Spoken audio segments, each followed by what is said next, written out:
Welcome back to the Deep Dive, where we take your complex sources and turn them into clear, captivating insights that really make you think. Today, we're plunging into a mind that challenged centuries of philosophical thought. A thinker who dared to suggest that our everyday reality is far more intricate and perhaps more illusory than we imagine. Get ready to have your foundational assumptions shaken. Indeed. We're exploring Arthur Schopenhauer's monumental work, The World as Will and Representation, Volume 1. And this isn't just philosophy, it's a profound re-examination of what it means to perceive, to know, and to exist. It's really a foundational text for understanding a significant stream of post-Kantian thought that deeply influenced many thinkers and artists in the centuries that followed, especially when we consider this unseen driver of our existence. Right, the unseen driver. Our mission today is to unpack his radical ideas on reality, knowledge, human nature, peeling back layers of common assumptions to reveal a truly unique philosophical landscape. We'll explore his surprisingly direct, sometimes, even confrontational, relationship with his readers and his philosophical peers. Oh, definitely confrontational at times. Yeah. You'll gain a shortcut to understanding this profound work, uncovering surprising facts and, those aha moments that will definitely make you think differently about your own conscious experience and perhaps about the forces secretly shaping it. We'll navigate through his, pretty scathing critique of other great minds, get into his revolutionary concept of the will as the fundamental reality, that unseen driver, and explore the unexpected paths of art and renunciation as avenues to a deeper understanding of existence. Prepare to have your perceptions challenged and perhaps reformed as we connect Schopenhauer's intricate arguments to the broader human experience, particularly the constant striving that underpins it all. Okay, let's unpack this. And trust me, it's going to be quite a ride. So Schopenhauer really doesn't pull any punches, does he? Right from the very first pages of The World as Will and Representation, he sets a high bar. He does. He starts his magnum opus by telling us, the readers, what we absolutely must do before we even begin. He demands we read his earlier work on the fourfold root of the principle of sufficient reason as an introduction, calling it quite impossible to understand the present work properly without it.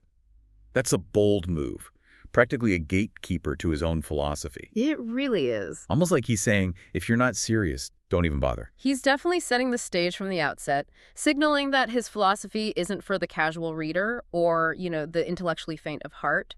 This isn't a suggestion, it's presented as a critical requirement. Right. He implies that without fully grasping the principle of sufficient reason, its validity, its limits, and how the world exists only in conformity to it, you can't truly grasp his method of philosophizing. Okay, so what is the principle of sufficient reason, basically, just so we're clear? Well, essentially, it's the idea that everything must have a reason or a ground for its existence or, for why it happens. It's about cause and effect, logical derivation, conditions of knowledge.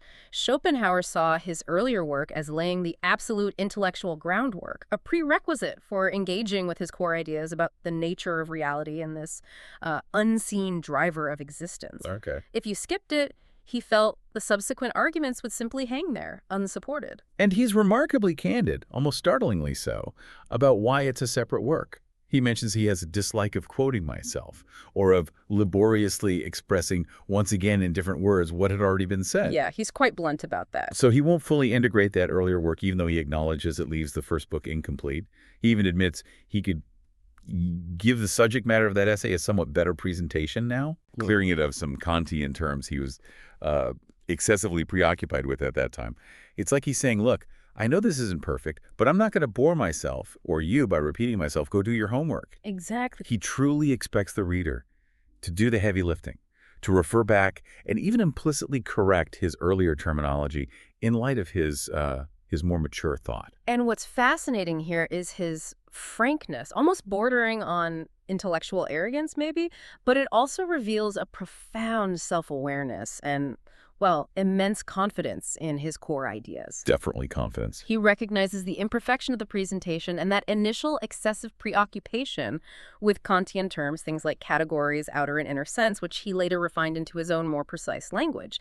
Yet he prioritizes avoiding self-repetition and expects the reader to put in the necessary effort to bridge that gap. This highlights his belief that the substance of his philosophy is robust enough to overcome any stylistic or organizational imperfections. It's a testament to his unwavering conviction that his unique method of philosophizing required a specific intellectual preparation. And he wasn't going to compromise that for broader accessibility.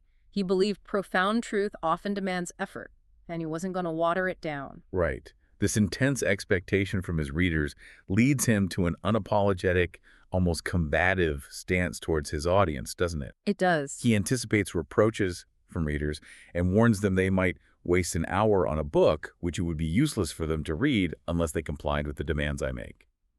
It sounds like he really wasn't trying to make friends or sell a lot of books, at least not initially. He seems quite content with a small, dedicated readership. He's clearly not trying to win a popularity contest. He states his work is paucorum hominum, which means, for few men. For few men, wow. Yeah. He critiques the cultured man of this age, who, paradoxical and the false, are all one and the same to him, implying a kind of pervasive intellectual superficiality that he just has no patience for. He also predicts unpleasantly disappointed readers who expect his ideas to align with a great philosopher still living. Ah, the veiled jab. Exactly.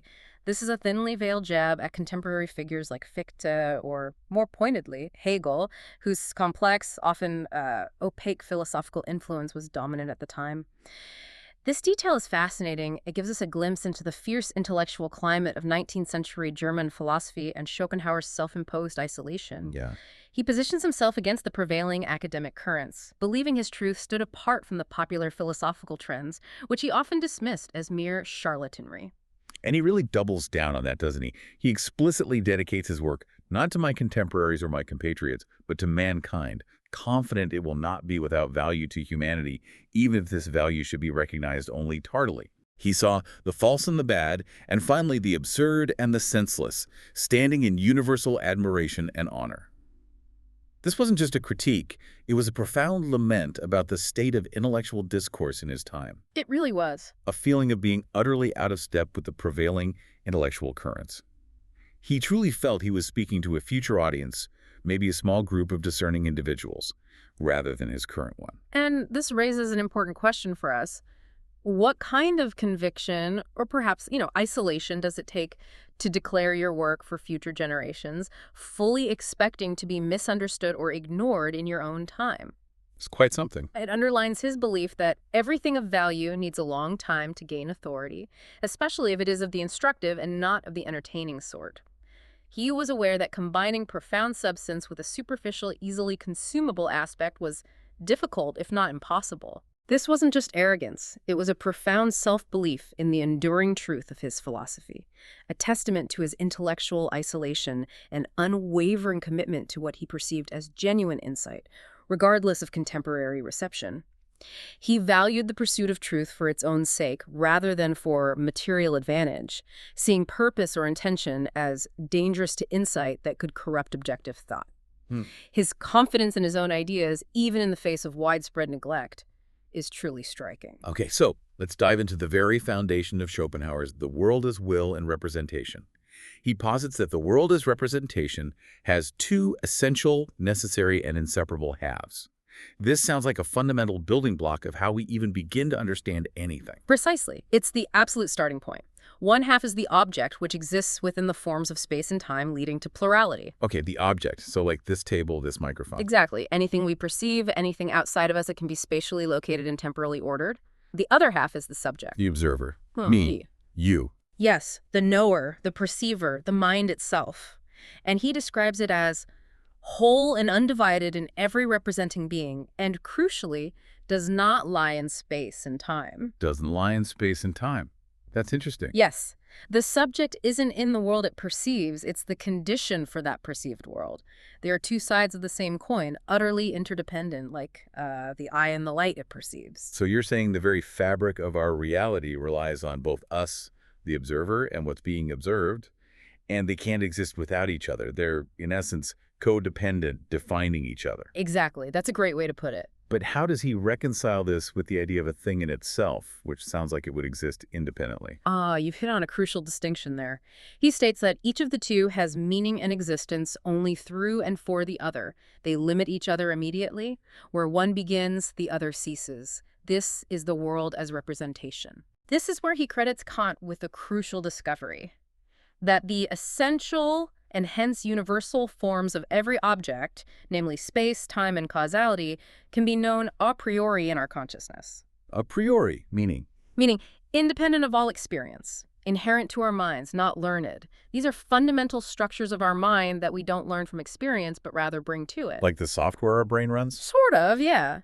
It's why the world appears as it does to us. It's shaped by our inherent cognitive framework. So the thing in itself, which we'll get to, that exists beyond this subject-object relation, but our experience of the world as representation is always filtered through these a priori forms. Got it. This fundamental duality leads us to a fascinating and perhaps unsettling comparison he makes. Schopenhauer suggests our entire experienced world is akin to a dream. Yes. That's a pretty radical thought, that what we consider solid reality might be no more substantial than our nighttime imaginings. Right. It directly challenges the very foundation of what we assume to be objective reality. He argues that the same brain function that conjures up during sleep a perfectly objective, perceptible, and indeed palpable world must have just as large a share in the presentation of the objective world of wakefulness. Wow. The same function. Yes. The two worlds, though different in their specific content and, coherence, are molded from one form, which is the intellect, the brain function. This suggests a profound continuity between our conscious waking experience and our dreams, both being products of our brain's representational activity. Okay, so the aha moment here is what? That our mind is basically making stuff up all the time. Well, maybe not making stuff up entirely, but Schopenhauer isn't just offering a philosophical theory here. He's directly challenging the very foundation of what we assume to be solid objective reality. He's saying essentially, your mind is creating your world even when you're awake, much like it does in a dream. Right. That's a truly profound shift in perspective, making you question everything from the ground up. So if they're both brain functions, both built from the same basic mental toolkit, how do we tell the difference between a dream and what we call reality? Is there any reliable way to know which is which? It's tricky. Schopenhauer points to Hobbes, who noted how easily we mistake dreams for reality when we fall asleep accidentally, especially when, engrossed in a task. The only certain criterion for distinguishing them is the wholly empirical one of waking, by which the causal connection is broken off. Ah, the causal connection. Right. If the events don't flow logically into our waking life, if that causal link cannot be ascertained, then it must remain forever undecided, whether an event was dreamt or whether it really occurred. This highlights the close relationship between life and dream and the limits of our certainty. It's a pragmatic distinction, really, rather than an absolute one. Okay. And this echoes ancient philosophical traditions and spiritual insights, doesn't it? The idea that our reality might be an illusion feels very familiar from texts far removed from 19th century Germany. Absolutely. He was very aware of this. He mentions the Vedas and Puranas, ancient Indian scriptures, which use the dream as a primary simile for the web of Maya. Maya, the veil of illusion. Exactly. Their term for the actual world, implying an illusory or deceptive nature, a perceived reality that masks a deeper truth. Plato, too, often says that men live only in the dream. Only the philosopher strives to be awake, suggesting that true reality is beyond ordinary perception. Right. And Pindar's line, umbre somnium homo, man is a dream's shadow, further emphasizes this profound connection across cultures and millennia.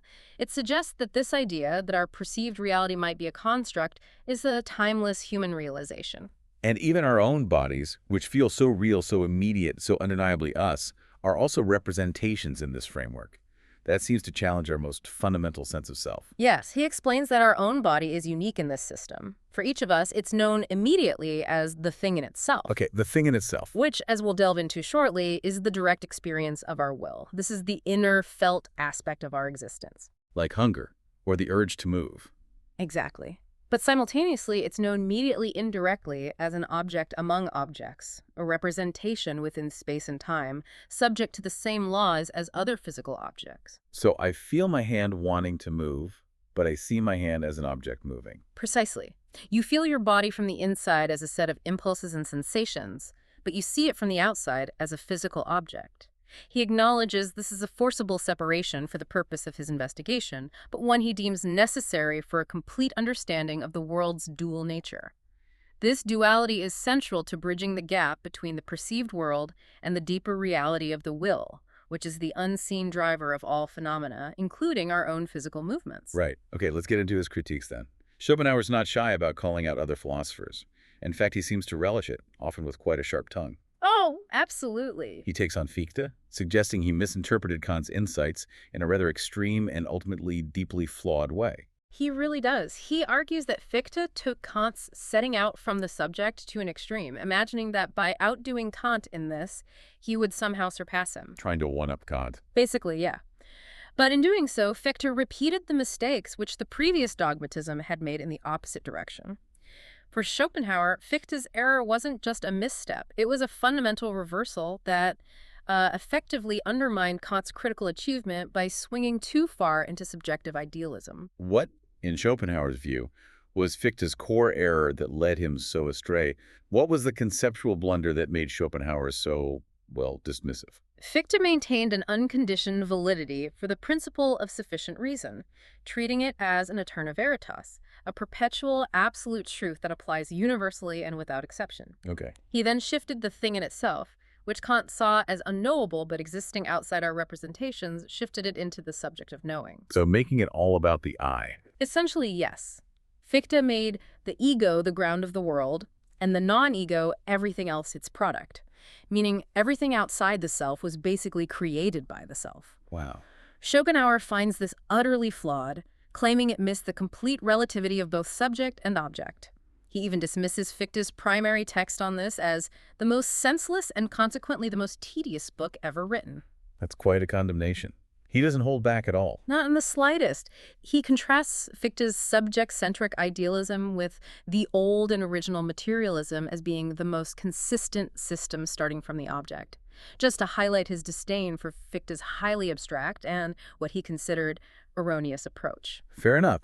But even Kant, the philosopher he clearly respects and draws so much from, doesn't escape his sharp critiques. Yeah. Schopenhauer accuses Kant of making monstrous assertions. Yes, even the great Kant gets taken to task. Schopenhauer highlights Kant's failure, as he sees it, to provide a theory for the origin of empirical perception. How we actually perceive things in the first place. Exactly. Kant treated sensation as a raw given, something that just happens to us, to which he merely adds the forms of intuition, space, and time. Right. But Schopenhauer insists this isn't enough to create an objective representation, a coherent, perceived object. He argues that it requires the application of the law of causality and thus understanding. So Kant missed a step. Schopenhauer thought so.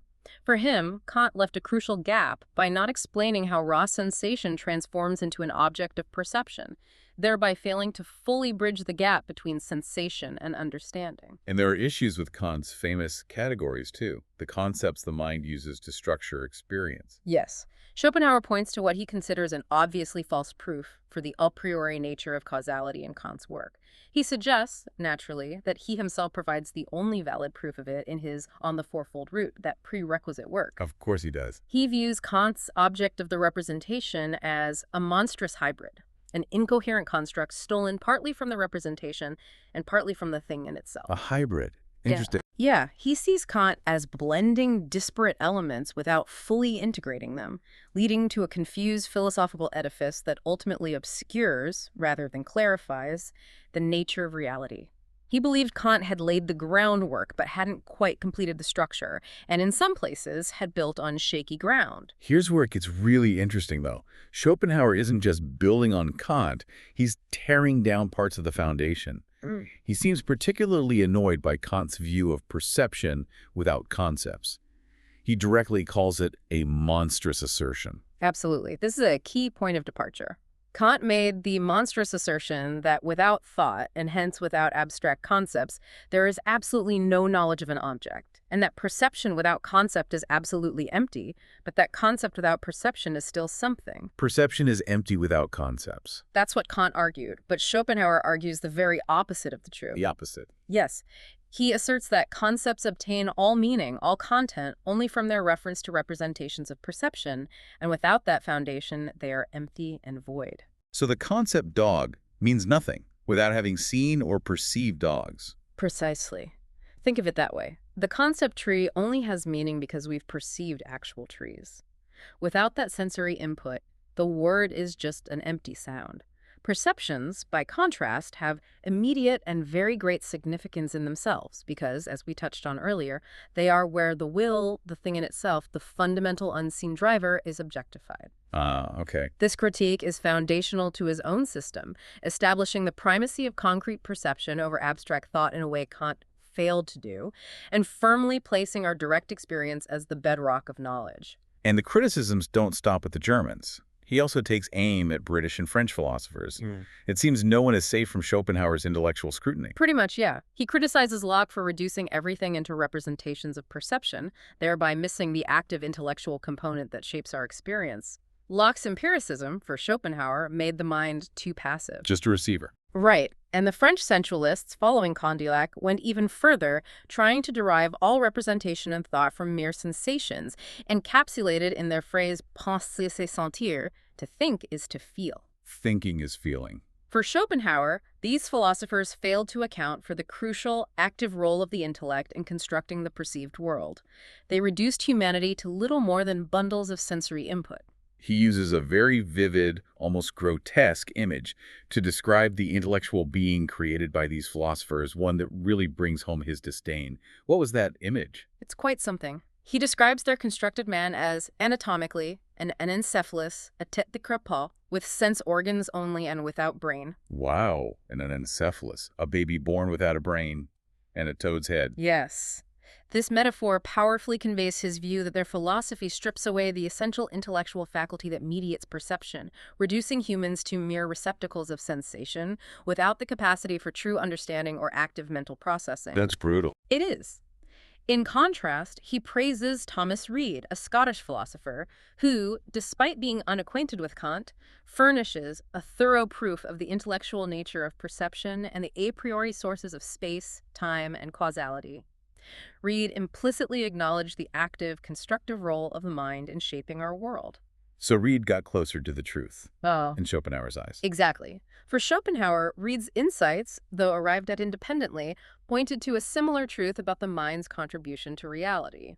Okay, so after all those critiques of how others viewed knowledge, what exactly is rational knowledge, or Wissen, spelled W-I-S-S-E-N, as Schopenhauer sees it, and how does it fundamentally differ from what animals possess? Right, Wissen. For Schopenhauer, Wissen is abstract consciousness, the ability to fix and operate with concepts. It's our capacity to form general ideas and use language. So thinking in abstracts. Exactly. Animals, he explains, have knowledge of perception, along with recollection and imagination. He says their dreaming proves this.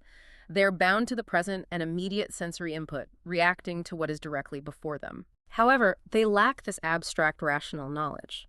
Consciousness itself, in its broadest sense, is simply representation in general. So, while animals are conscious of the world around them, they don't have rational consciousness in the human sense. They don't abstract ideas or ponder universal truths. This abstract faculty, for Schopenhauer, is the true mark of humanity. So our abstract thinking fundamentally alters the kind of knowledge we have. Rather than just extending it or giving us more of the same, it's a qualitative leap, not just quantitative. Precisely. Abstract knowledge loses its character of intuition or perception and acquires instead the certainty and definiteness. He uses the example of differential calculus. It doesn't really extend our knowledge of curves beyond what's in mere pure perception, but it changes the kind of knowledge, converting intuitive into abstract, which is extremely important for application. No. This abstract knowledge gives us the power of forethought, deliberation, the ability to operate outside the immediate present. Animals, in contrast, are slaves of the present, their actions dictated by direct stimuli. Our ability to think abstractly means we can plan for the future, learn from the past, and operate on principles that aren't tied to immediate sensory experience, giving us a far greater, though more complex, cognitive reach. He also points out a strange difficulty, a peculiarity, with abstracting our understanding of space, something we might not immediately consider. It seems like our rational mind hits a wall there. Yes, it's a fascinating point. He notes that the relations of space cannot directly and as such be translated into abstract knowledge, unlike temporal quantities, that is to say numbers. Numbers are easy to abstract. Relatively, yes. Numbers can be expressed in exact abstract concepts because time is one-dimensional and sequential. But spatial quantities, with their 3 dimensions, cannot be fully grasped in abstract concepts without constant reference to intuition or numbers. So you can think 1,000 without picturing it, but a mile needs context. Kind of, yeah. A mile versus a foot needs some kind of spatial intuition or numerical comparison to truly differentiate their quantities abstractly. The abstract mind struggles to contain the full richness of spatial experience without grounding it in perception or number. So that's why geometry, which is all about space and shapes, needs arithmetic, the language of numbers and time, to become precise and applicable. It's essentially a translation. Exactly. Arithmetic is the universal theory of quantity, and geometry must be translated into arithmetic if it is to be communicable, precisely definite, and applicable in practice. This necessity of translating three-dimensional space into one-dimensional time, numbers, for abstract knowledge is what makes mathematics so difficult. Huh. Never thought of it that way.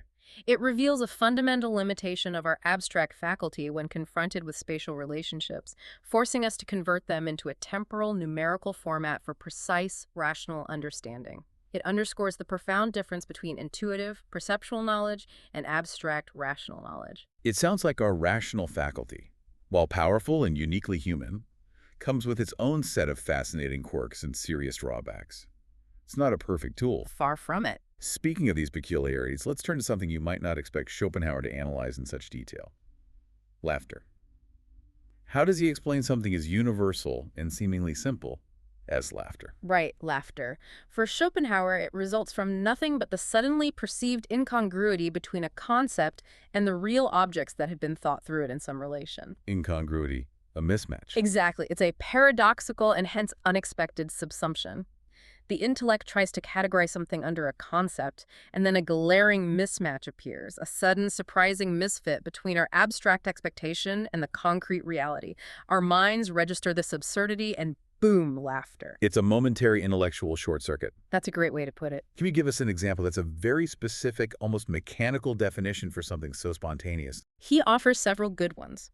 Imagine thinking, a pleasure which two people like can be enjoyed by them in common. That's the concept. Okay, shared pleasure. Then an Austrian says to a man who likes walking alone, "You like to walk alone, so do I. Then we can walk together."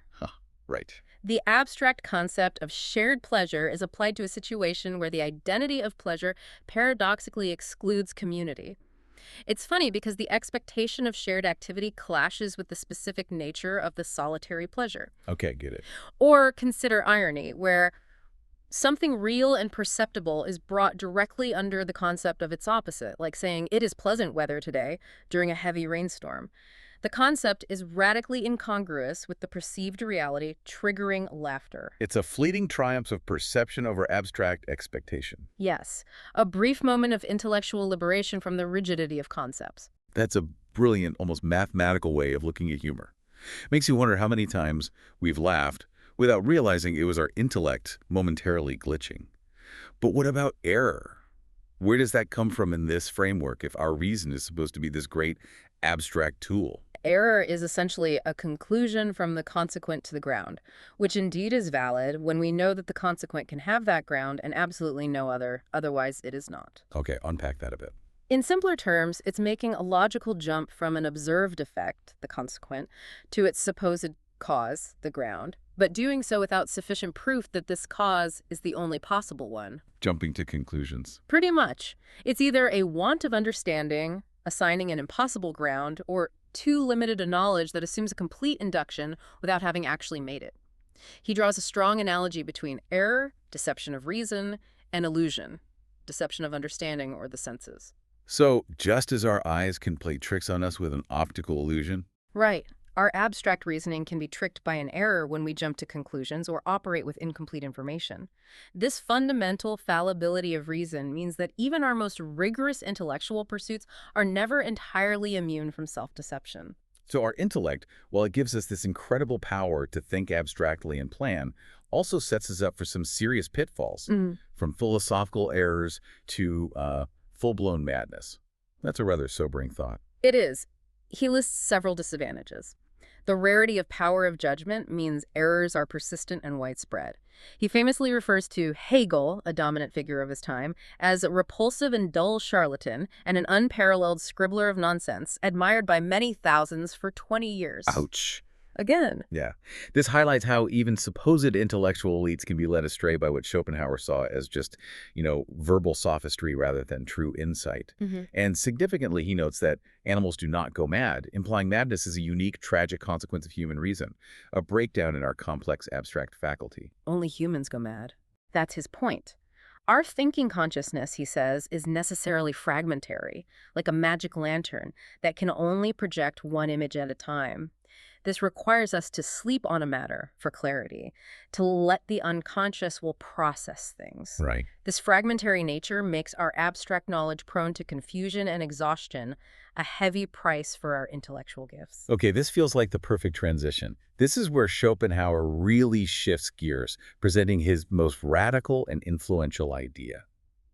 The will. Yes, the core of it all. What exactly does he mean by this, especially in relation to our own bodies? It sounds like he's going far beyond our conscious desires and tapping into something much more fundamental. He says our body is given in two entirely different ways.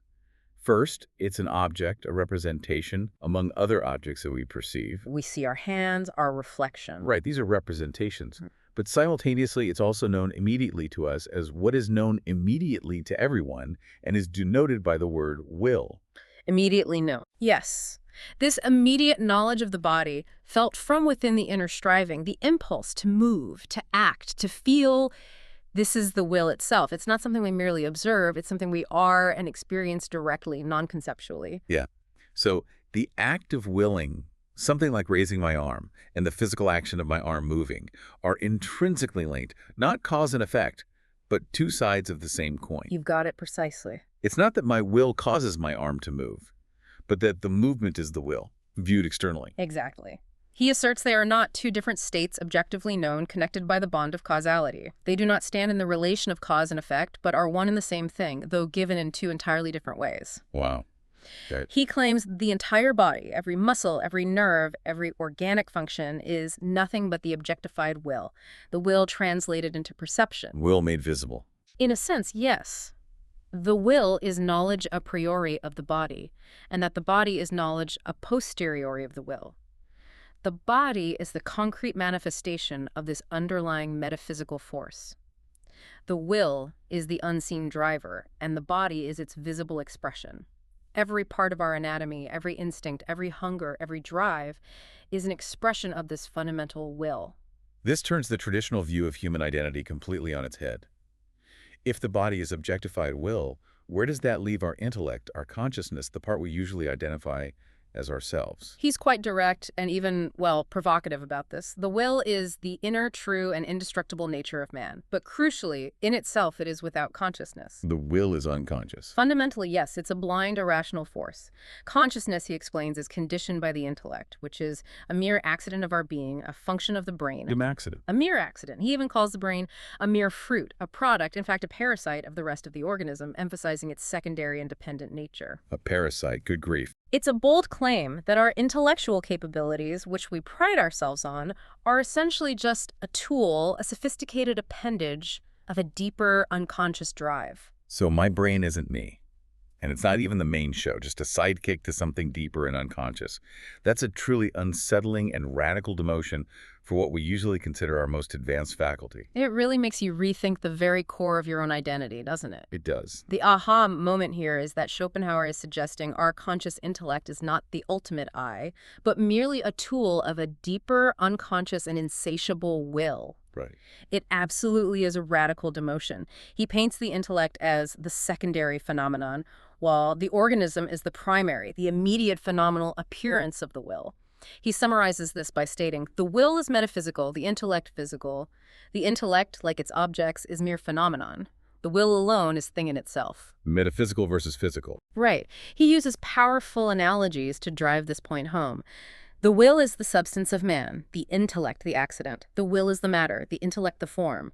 The will is heat, the intellect light. Heat versus light. Interesting. The will is the fundamental, enduring essence, the unseen driver, while the intellect is merely its tool, a temporary illumination, allowing the will to navigate the world of representation and find ways to express itself. And this applies not just to humans, but to all existence, from gravity to plant growth. Everything is an objectification of this singular underlying will. This sounds like our conscious mind, our intellect, doesn't always know what our deeper will is up to, or even why it's driving us in certain directions. Like the driver doesn't understand the engine. That's a key insight for him and a very relatable one, I think. The intellect furnishes the will with motives, but it does not penetrate into the secret workshop of the will's decisions. The secret workshop. Yeah, we might consciously decide to do something, but the real, deeper reasons for that decision often remain opaque to our intellect. He notes we often don't know our real motives, citing La Rochefoucauld saying, self-love is more cunning than the most cunning man in the world. Our intellect, with its rationalizations and self-deceptions, frequently misunderstands the true, often unconscious